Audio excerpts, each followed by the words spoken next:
Hi, this is Fernando Gomez Sancha from Madrid, Spain. I'm going to present this video of an En Bloc HoLEP, Holmium enucleation of the prostate. I have devoted a great deal of effort to laser prostatectomy, and I have had experience with most kinds of lasers available. And it is my personal belief that enucleation is a superior form of treatment for BPH, and my conviction is that the best way to enucleate a prostate is probably the En Bloc approach. I have described a green light laser En Bloc approach for enucleation of the prostate, and this video shows how this En Bloc approach can be used not only with green light laser but also with Holmium laser with a straight firing fiber. As you can see, a circumferential incision is carried out at the apex, marking the separation or the line that separates the sphincter from the apex of the adenoma. So progressively one has to go around this incision and especially try to make it a little deep anteriorly just by the sphincter, because this is the most difficult part to dissect when you use a straight firing fiber. For this step, I think the side firing fiber from the green light laser is optimal, because you can fire upwards without having to tilt the scope.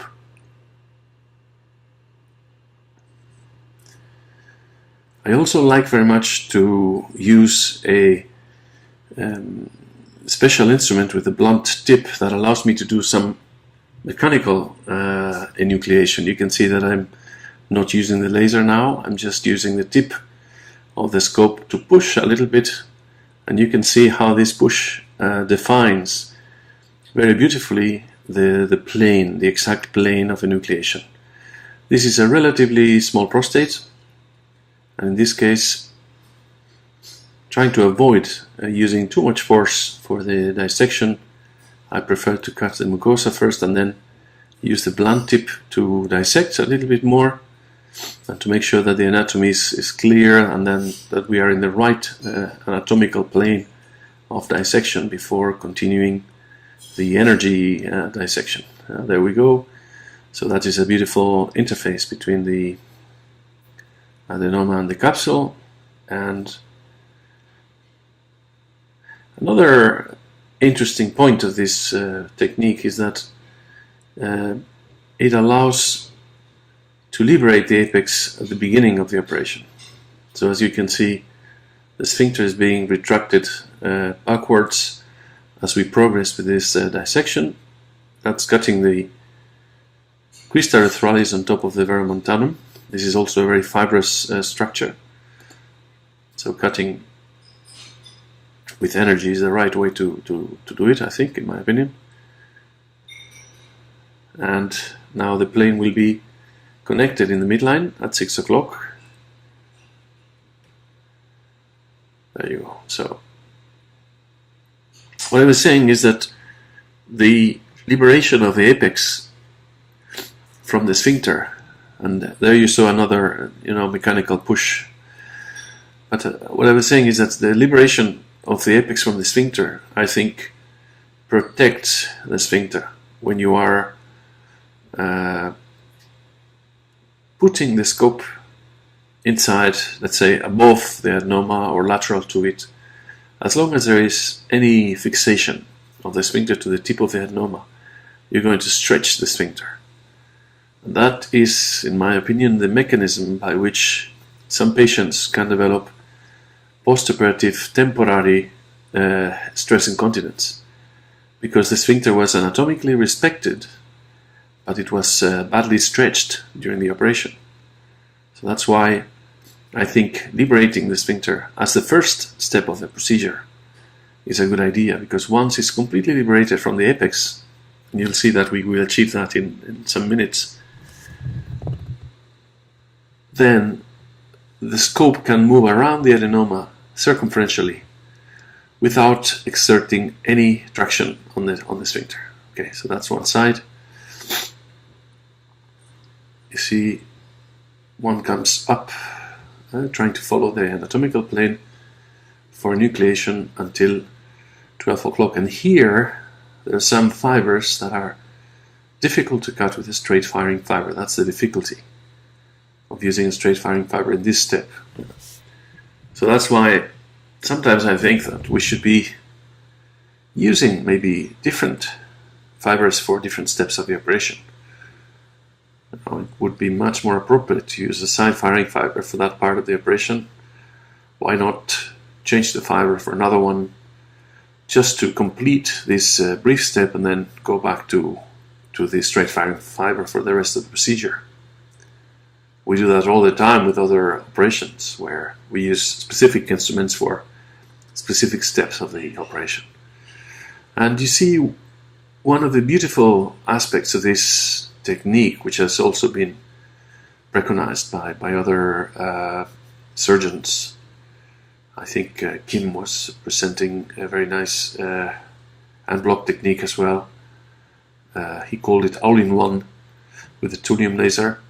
You see, once you can go around the adenoma like this, then this becomes very easy, because the line of attack is very, very obvious, and the difficulty that many people have finding the plane in Holmium enucleation becomes no longer a problem.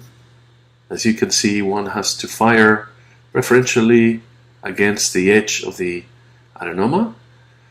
So you target the attack line, the line of attack, the line of dissection, but you keep the beam a little bit more close to the adenoma than the capsule. This way you will preserve the capsule, you will not perforate it, and you benefit from the shock wave created by each pulse of this laser that will dissect the adenoma from the capsule. And one has to have a very, very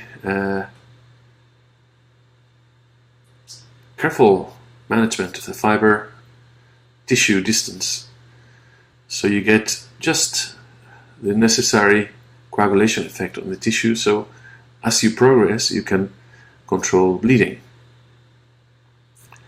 So you can see now the fiber is dissecting the adenoma from the capsule in a circumferential fashion. So now we are on the left side of the patient,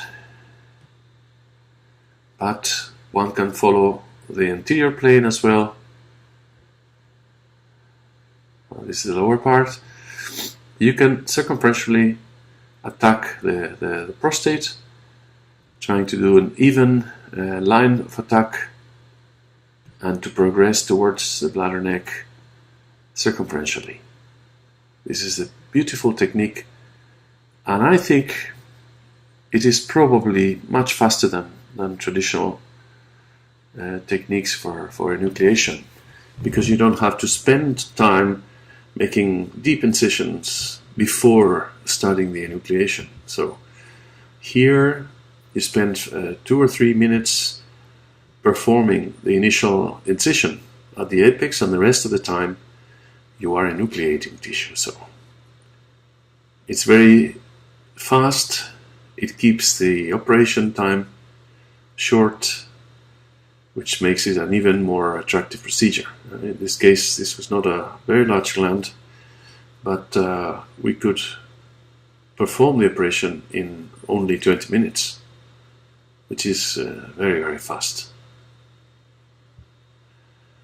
There you go. Once you are able to understand how this procedure works, I think it would be relatively easy to teach to other urologists. I think the Holmium laser enucleation is probably not so difficult to learn as it has been said many times, but it has been taught very badly in the past. If one wants to learn to perform holmium enucleation of the prostate, my advice would be that one has to watch many procedures before considering to try and do it. Many times we run to try and learn by doing, but I think in this procedure it's very important that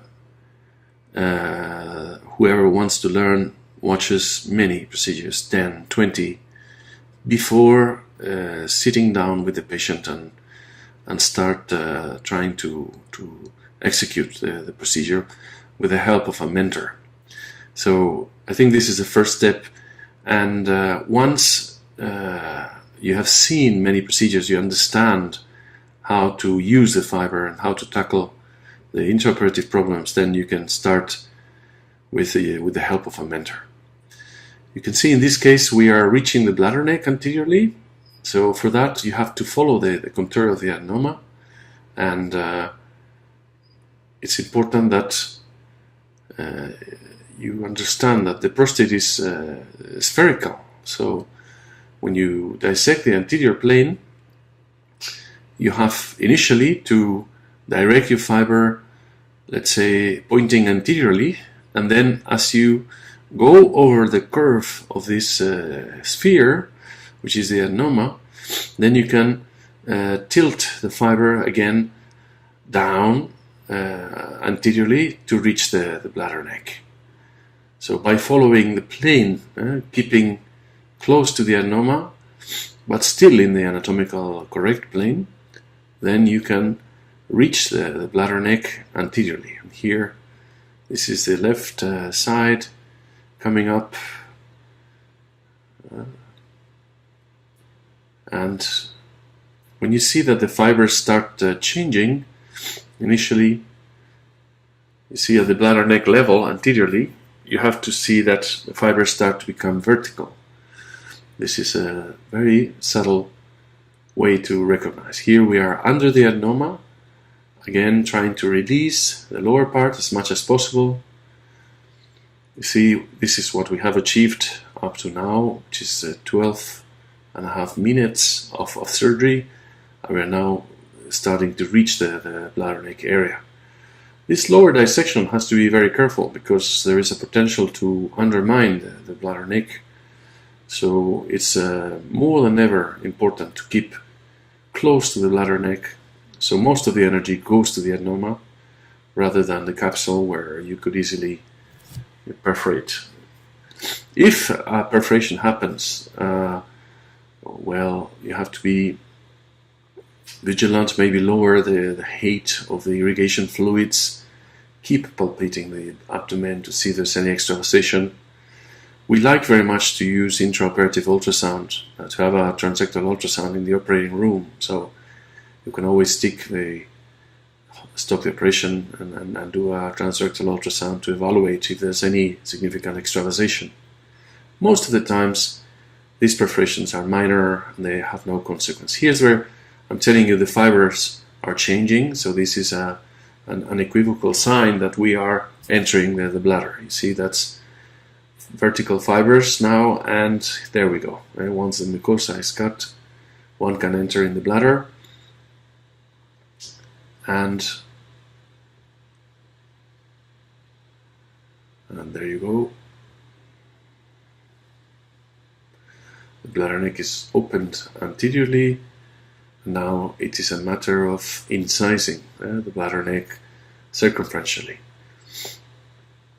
If the dissection has been carried out strategically, you see, trying to develop the lower part of the dissection quite aggressively before entering the bladder neck, then there remains very little tissue there, and one can cut the bladder neck. Here I'm checking for the rectal orifice, which is quite far away, and now you can see that the prostate is going to be released, the adenoma is going to be released into the bladder in one piece. So this is a variation of the traditional holmium laser enucleation technique that I think personally gives you the best, fastest way to remove the prostate. It is extremely comfortable. It's very difficult to get lost with the plane, and I think it will progressively become the favorite approach for the majority of expert surgeons in laser enucleation. I also believe it can be taught to new users, but maybe then it is very important that they understand the anatomy of the sphincter at the apex. Here is the final attachments at 6 o'clock in the bladder neck, and the bladder neck is being cut. You see that's the remainder of the bladder neck attachment at 6 o'clock, and the adenoma will be pushed into the bladder in one piece. So this was a small prostate, so it took 20 minutes, but I would say that most prostates, maybe not the huge extraordinary cases, but most prostates can be enucleated in under 1 hour.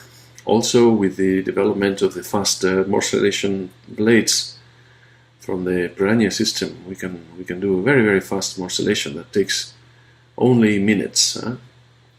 You have to understand that this is not an edited video clip, it's just a complete video clip. We did not cut anything, and you see it's been 16 minutes now, so that's the time the enucleation took place in this relatively small prostate gland. I think it was something like 40 or 50 grams of total volume. And you can see and distinguish the capsule. It's been an anatomical dissection following that plane, and after checking hemostasis we can proceed to change the instruments to start the morcellation of the tissue. There you go. Laser prostatectomy is evolving fast, and as we get more and more experience, we tend to try new ways of performing things that are more and more efficient and also quite safe. These patients typically have a catheter overnight, and the catheter is removed the next morning. I have a fast-tracked way of removing the catheter, which is initially we wash out the bladder. You can see the preservation of the sphincter is magnificent, is great. So these patients are going to have perfect continence and perfect deobstruction, durable, everything you would want from a prostatectomy.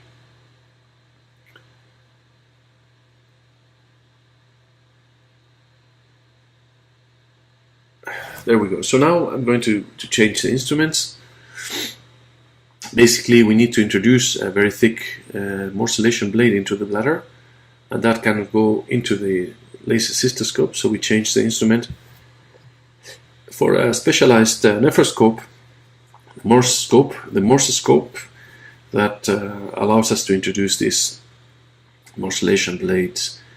It's fantastic to use this piranha system with the fast morcellation blades, because they provide you with a very fast morcellation speed. I believe that once you have good hemostasis, morcellation needs a proper distension of the bladder, and then this prolonged distension is going to cause bleeding. So you have a window of opportunity of 15 or 20 minutes where morcellation has to finish. So these fast blades allow you to remove even very large glands in a limited amount of time. These blades can go up to 20 grams per minute in the maximum efficiency. So the average in our experience is about 10 grams per minute. So that means you can remove 100 grams in 10 minutes. So this is a game changer, I think. Morcellation is becoming better, safer, and that's why everybody should embrace laser prostatectomy and start getting rid of the old-fashioned TURP, which can induce severe bleeding and complications that are avoided with these modern techniques. So I hope you enjoyed the video, and don't hesitate to contact me if you want to come and visit sometime.